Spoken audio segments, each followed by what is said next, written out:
Après Madame, Monsieur saison 3, voici l'immense fortune de Ebenezer Kepombia alias Mitumba. Pour plus d'informations après le générique. Avant de commencer, n'oubliez pas de vous abonner et d'activer la cloche de notification, car cela va vous permettre de ne plus manquer nos prochaines vidéos. C'est parti! Ebenezer Kepombia est un acteur, réalisateur, scénariste et producteur de cinéma camerounais né le 19 mai 1970 à Bazou, au Cameroun. Titulaire d'un diplôme de langue, Ebenezer Kepombia était dans une autre vie professeur d'allemand dans un collège de la place dans la ville de Douala. Même s'il aimait dispenser ses cours, il ne va pas résister assez longtemps à l'idée de laisser tomber son statut d'enseignant pour prendre la voie du cinéma. Une décision qui a été certainement mal perçue par son entourage. Encore que, les chances de réussite dans ce milieu étaient pratiquement très faibles. Cependant, les avis des uns et des autres ne vont pas pour autant refroidir sa témérité et son engagement d'aller jusqu'au bout de son rêve. Ne connaissant rien de l'univers du cinéma, c'est en tant qu'autodidacte qu'il va évoluer avec la troupe qu'il va mettre sur pied avec d'autres acteurs amateurs. Il y aura Big Mop, Mado, Laura et bien d'autres qui formeront la troupe des Déballeurs. Les premiers courts-métrages et longs-métrages qu'ils vont réaliser n'auront pas le succès auprès du public. C'est une période où les telenovelas se sont taillées une grande partie de l'audimat camerounais. Concurrencer ces fictions étrangères qui ont non seulement des scénarios intéressants, mais également des budgets gigantesques pour la production, il fallait vraiment trouver quelque chose d'assez original et d'atypique pour capter l'attention du public.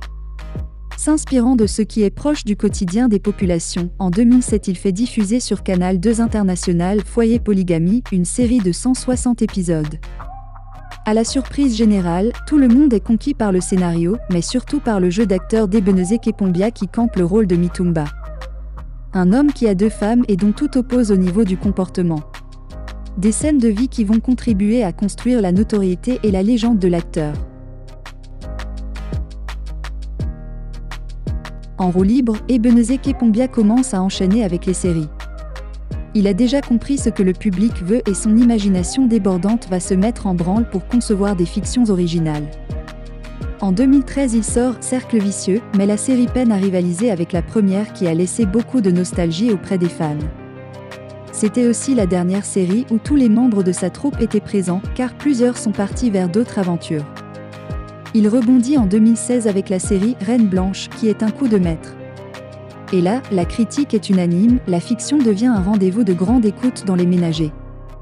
Le film est un véritable chef-d'œuvre qui sera d'ailleurs diffusé sur plusieurs médias étrangers à l'instar de TV5 et sera même traduit en espagnol. Il remet encore ça avec la série Habiba, comme toujours c'est le même accueil. Il frappe un grand coup en 2020 avec la sortie de 2 autres séries Otages d'amour et Madame, Monsieur. C'est la deuxième série qui cartonne, après le succès de la première saison. Ebenezer Kepombia fait partie de ces hommes qui participent à faire du pays de Dikong Pipa la prochaine destination du cinéma africain. Pour cela, le cinéaste n'hésite pas à participer dans les grands événements pour faire la rencontre des personnalités influentes du cinéma mondial et de proposer ses films. Ce côté businessman a permis à l'acteur de comprendre le fonctionnement de l'industrie du cinéma et de l'appliquer à chacun de ses projets. Grâce à lui, une génération d'acteurs et d'actrices ont été révélés au public. Il prépare la relève en donnant la possibilité aux personnes moins expérimentées d'intégrer ces castings et il leur apporte le soutien dont ils ont besoin pour devenir à leur tour des acteurs professionnels. D'aucuns sont même devenus des producteurs à leur tour. Son implication dans le développement de l'industrie du cinéma lui a valu une médaille de chevalier remis par le président de la République. Également, plusieurs distinctions de la part de ses pairs.